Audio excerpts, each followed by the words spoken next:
Welcome to the sixth and final installment of the Project Management Series. Today's show is the final interview with a PMP, a Project Management Professional, the PMP certification. This rounds out this series, so let's stay tuned and see what he says about the Project Management certification. Don't hang up that phone. We've found what you're looking for. Welcome to the Let's Talk Cabling podcast with Chuck Bowser, RCDD. Well, seeing how we're pulling Category 6A, the most powerful twisted pair in the world, you gotta ask yourself this one question. Did I pull 295 or 300 feet? Well, do you feel lucky? Do you, punk? In this podcast, you'll learn the differences between a 66 and 110 punch tool, the proper way to install a support cable, along with testing and certifying the cable. What exactly does RCDD stand for? Registered Communications Distribution Designer. Just the expert you need to ensure your cable plant performs exactly as designed. The elite professional, knowledgeable, and experienced in leading-edge ICT design principles. So join us as we talk about the ever-changing world of telecommunications. From ISP to OSP, from copper to fiber, design to installation. Now, send the new guy to the truck for a bucket of dial tone and the cable stretchers, while you listen to an informative program on telecommunications. Welcome to the show, where we tackle the tough questions submitted by you, the listener of our audience, who are installers, project managers, estimators, even customers, and even some IT people as well. We welcome all customers, all questions. On this show, we connect at the human level so that we can connect the world. If you're watching this show on YouTube, would you mind hitting the subscribe button and the bell button to be notified when new content comes out? If you're listening to this show on iTunes, Stitcher, Amazon, or one of the other podcast platforms, would you mind consider leaving us a rating? Hopefully it's a 5-star. If not, get in touch with me. That way, again, it helps us beat the algorithm so we can get this information out to more people and make a bigger impact to the ICT community. Also, don't forget, every Thursday night, we do our multi-stream live broadcast at 6 p.m. Eastern Standard Time. It is broadcast both on LinkedIn Live and YouTube. I'm also trying to figure out how to do it on Facebook so we can multi-stream to 3 platforms. Once I figure that out, I'll let you know. This Thursday, we're doing another Q&A live session. Started to already get some questions. Got some room for more. So again, submit your questions to questions@letstalkcabling.com. Remember, submitted questions get priority first. Speaking of web pages, have you stopped by and visited our webpage at letstalkcabling.com? There you will find all of the previous episodes of the audio podcast, the YouTube, and even articles that I write. There's even some communities that you can join as well. And finally, while this show is free and always will be free, if you find value in this content, won't you consider supporting this show? It helps us to get this message out to even more people and make a bigger impact to the ICT community. We have 4 different levels that you can choose from starting from as minimum as $5 a month. So welcome to the final episode of the Project Management Series. This one, we are comparing and contrasting the RTPM certification versus the PMP. You just saw the RTPM interview, and now in-house, in studio, in the world-famous Let's Talk Cabling podcast studio in downtown somewhere, Central Florida, Scott Harding, PMP. Scott, welcome to the show. Thanks, Chuck. There you go. So Scott is not in telecommunications, but he is definitely in project management. And like I said, I always wanted to compare and contrast this. But first you have to understand a little bit about Scott's history. So Scott, tell us about your career path and how you ended up where you currently are. Long story. There's 30 minutes on the battery, so we're good to go. Gotcha. Okay. Well, other than the high school jobs and stuff like that, and while going through tech school, Let's see, I joined the Navy a little bit later in life. I think I was probably 22, maybe even 23, and went through their nuclear power program and became a reactor operator in the Navy. Shortly after I got out, did like everybody else, couldn't stand it too much. The first year I was on sub, so the first year on board we were out to sea about 11 months if you added all the days up out of 12. So that pretty much nailed it to where, nope, that's not where I wanted to be. So when it was time to get out, did like everybody else, shotgun resumes all over the place, ended up at a place called Babcock and Wilcox in Lynchburg, Virginia, and worked there as a instrumentation technician. And we built the nuclear reactors there for the Navy. So I did that for probably between 2 and 3 years. Had an incident at home with some raw fuel that made it home behind my ear. And so that kind of gave me the jitters and decided it was time for a career shift. So still, as an instrumentation technician, went to work for Abbott Laboratories in Alta Vista, Virginia, that was pretty close to Lynchburg, and worked there. I was in the Ross, Abbott Laboratories Ross products, so we did a lot of the baby formulas and Ensure, things like that. So did that for about 2 years, and that was shortly after our first child, Alyssa, was born. And then I decided we were either going to go to Colorado, go to Denver, or go to Tampa. So looked around, ended up at Zephyrhills Spring Water, and found out that industry in Florida was a whole lot different than industry in Virginia's. So wasn't at Zephyrhills Spring Water for very long, and then jumped over to Coca-Cola, and we're talking a couple, 3 months at each place. Had a childhood friend of mine that gave me a call and said, hey, you've got an associate's degree in electronics, right? And I'm like, yeah. And he's like, well, I work for a company called AG Communication Systems, which was a subsidiary between GTE and AT&T. He said, how would you like to come to work for us? So I said, sure, why not? So jumped over there as an installer, starting installing equipment in central offices for GTE. And did that for a while. The guy that brought me on board decided he was going to retire, and he did. Actually, there was another step in between there. Went to test engineer school in Phoenix for a while, and then became a test engineer, which did the testing and turn up of the switches. We worked on the GTD5 switch, was our primary switch. Then the guy that brought me over was going to retire. He did bids and quotes, and he said, hey, how'd you like to come in the office and learn how to do bids and quotes? And I'm like, sure, why not? So jumped into the office, and while I was in the office during that time doing bids and quotes, I went back to college, went to University of Phoenix, and got my bachelor's degree in business management. So while I was doing all of that and doing the bids and quotes, we were bought out like 4 times. We were AG Communication Systems, and then when GTE became Verizon, we were a production facility, so they had to get rid of us. So we became wholly owned by AT&T, which was Lucent Technologies at the time.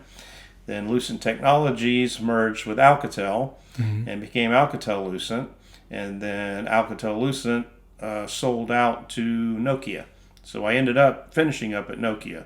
But while in the office, I took some project management classes.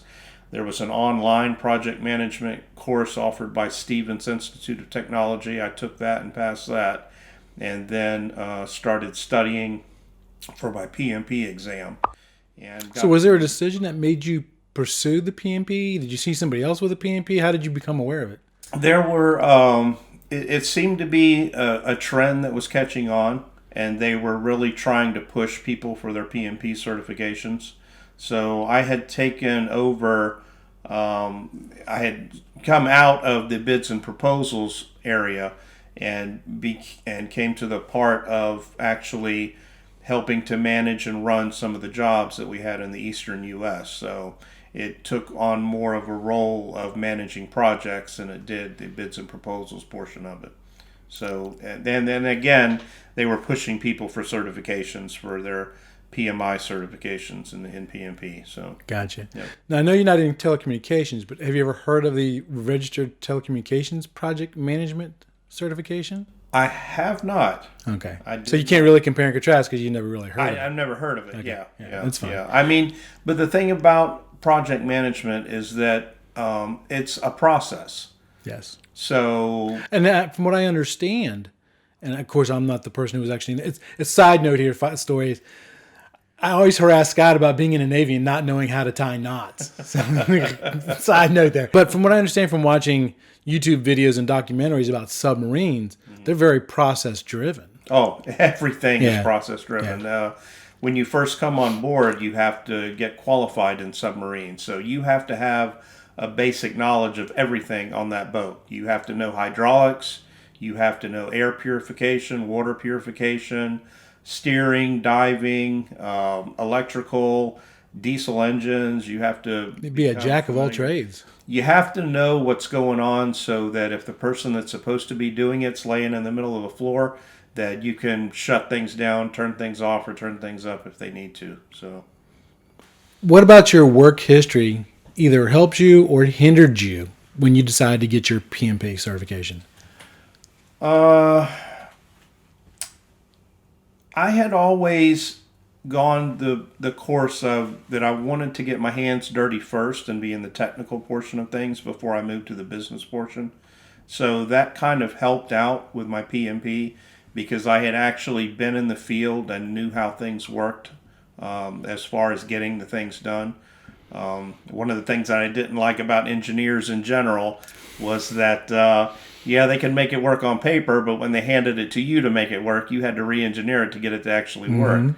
So having been there, that helped out in my PMP portion because the processes and all, they kind of make sense. I mean, they're fairly intuitive. So if you've got that background, then it makes the PMP certification a little easier to accept. Right. I get asked project management questions all the time.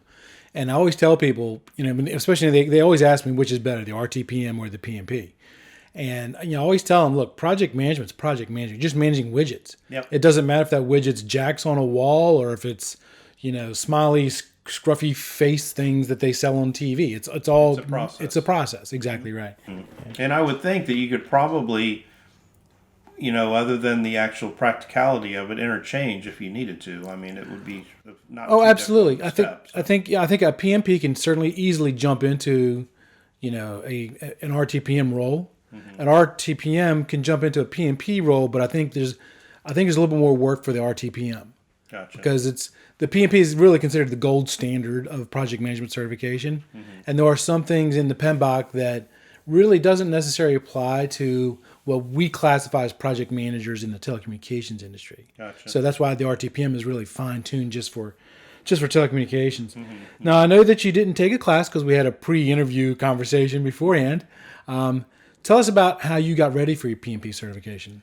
At work, again, like I said, they were pushing the PMP certifications pretty hard. So it hadn't become mandatory, but it was highly suggested. And anybody, you better take this class. Yeah, anybody that's been in telecom since probably 2000 knows that, the peak times were around 2000, and then after that it was just layoff after layoff every single year. I mean, as the boxes got smaller, they needed less people to manage, operate, install, and take care of them.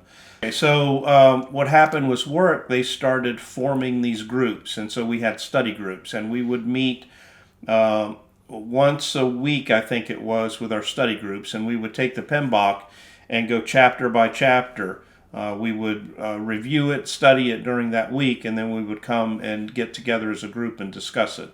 And again, all of that was virtual. I mean, we were people all over the country, all over the nation. Before everything was virtual, before COVID. Before virtual was cool. So, Scott's leading edge. Yeah. Now, since you've done it that way, and I know that you've got a formal education through University of Phoenix like I do. Go Phoenix. Would you recommend that process over taking a class for getting your PMP certification? If that's available to you. I did find that when you have other people to bounce what you've read or studied off of, it makes it a lot easier, because also they'll be bouncing things off of you. So there may have been things that you didn't pick up when you were going through that. And so it's helpful to do it as a group. There's still a lot that you have to do on your own. I mean, other than nuclear power school, which was 4 years of thermodynamics, mechanical engineering, electrical engineering, nuclear engineering, piled into a 6-month course, the PMP certification was probably the second most difficult thing I've ever done in my life. So I hear that a lot about the PMP certification. It was pretty tough. I mean, and because the test itself, you'll be given 4 things to choose from. 3 of the answers will be correct. 2 of them will be even more correct, and 1 will be the most correct. So that's what made it incredibly challenging. So you have to be a good test taker as well as knowing. Let me ask you about those test questions. So is it an application-based test question, or is it a memorization type test? The thing about the PMP is they did a good combination of it. There were certain things that had to do with formulas and all that was obviously memorization. But there were other questions where they would bring in a scenario, and you would have to analyze the scenario and then try to choose what's the proper path. So the test itself was just it was difficult. I forget. I think they gave us 4 hours to take the test. And do you remember how many questions it was on the PMP? If not, I'll research it and I'll put the answer in right here. It's either 100 or 200. I got my certification in 2007, so it's been quite some time. Right. So. Now, with the certifications in our industry, you have to get continuing education credits to maintain that certification. So I'm assuming that's the same with the PMP? PMP requires a recertification every 3 years, and you have to have 60 continuing education units. They used to not be so stringent on the types, but now they've got it broken down into 3 specific types of classes that you have to take. So a lot of it can be done online. You can do it by reading, and also by either teaching classes or publications also. Are you listening, Bixie? You can get CECs by teaching classes. I would never have to sit another CEC class again, because I'd be so overwhelmed with all my CECs. Yep. So I'm not going to ask you how much the process was that you had to pay for to get that certification, because, like you said, you took it back in 2007. Right. I'm sure that price has changed. So I will research it and put the price in right here so people can understand how much it costs. But I'm sure it's probably a significant amount. Again, the study material, depending upon how you want to do it, I mean, there are hundreds of different venues out there to choose from. There are thousands of YouTube videos that you can watch to prepare for it. There are a couple of classes that you can pay for. Strictly online classes anywhere, $100, $300, somewhere between there. There are individual tutoring classes that you can take. And I think the test itself is probably between $300 and $400 to take the exam itself. You've got so many times to retake it. You have to wait a certain period of time between, and if you fail it more than 2 or 3 times, then you have to wait like 6 months or a year to retake it. Right. But a lot of my colleagues that were in there, I don't want to say a lot, but probably getting close to half didn't pass it the first time, because it's like I said, it's a pretty tough exam. And it makes you question yourself. So if you're not sure of the answer and you go back and change it, you're probably wrong. Right. That's how my RCDD test was. It was the exact same thing. I failed it the first time. I did. So considering the significant investment that somebody's going to have to invest for as far as time and money, would you recommend someone pursue that certification even if they got to shell for it out of their own pocket? Again, like everything else in life, what you put in it is what you get out of it. So I've had a lot of... I've been able to use my PMP certification in going for different jobs or different positions, because that was like, oh, PMP.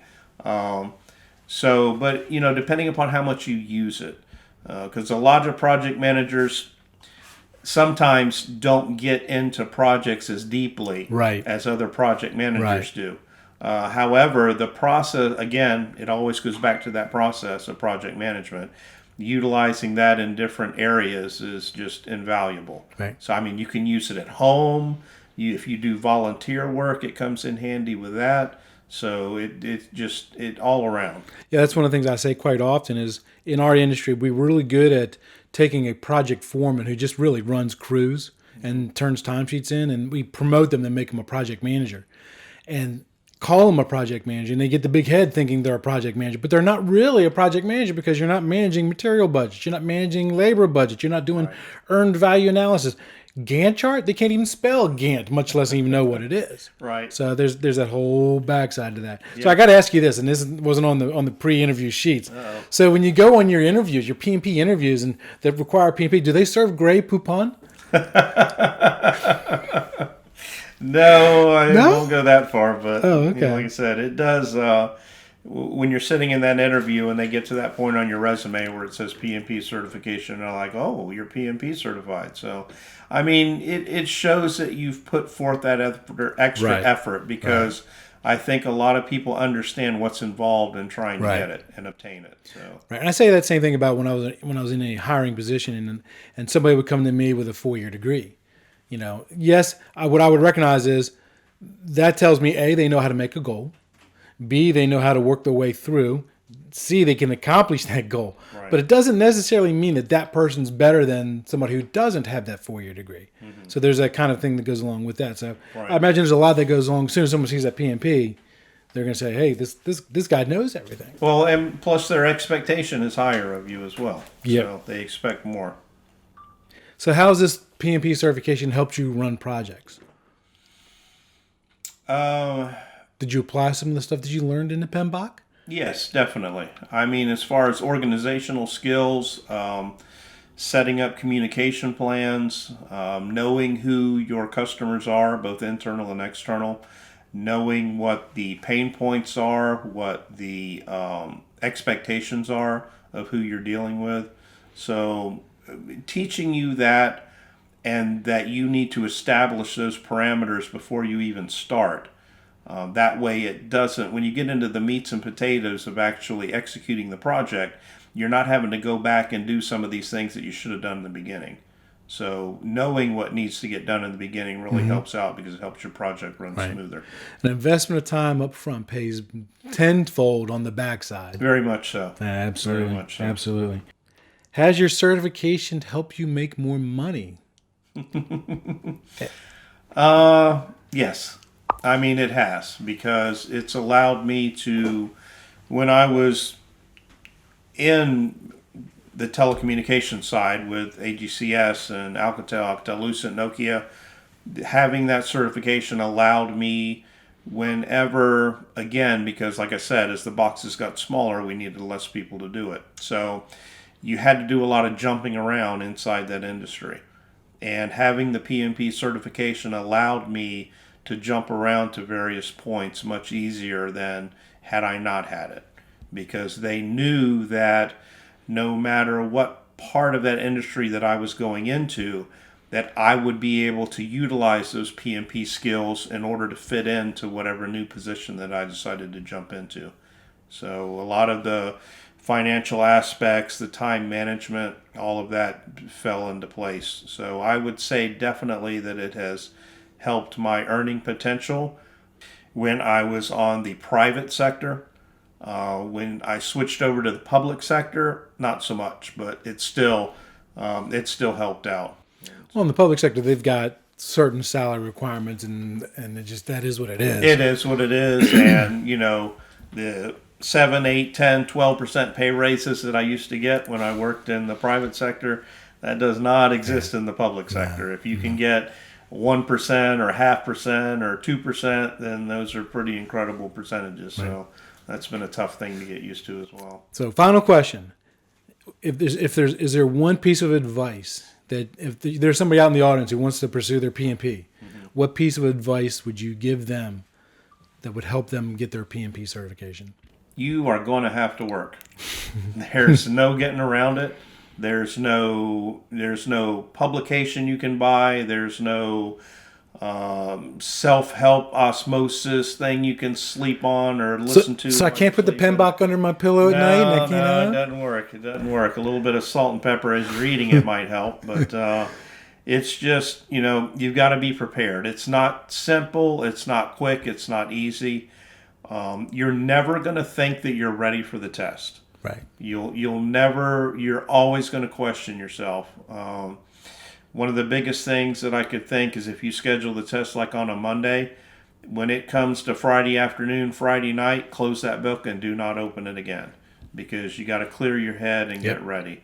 But it's hard. It's a lot of work, and you've got to be dedicated to it. You can't work on it for a couple of weeks or a couple of months and take a month or two off and then get back into it. You've got to hit it hard and steady the entire time, because once the pieces fit together, but you've got to keep the flow going, and you've got to keep the information fresh before you sit down for that 4-hour exam. And for all you out there listening, that's actually solid advice for any certification test.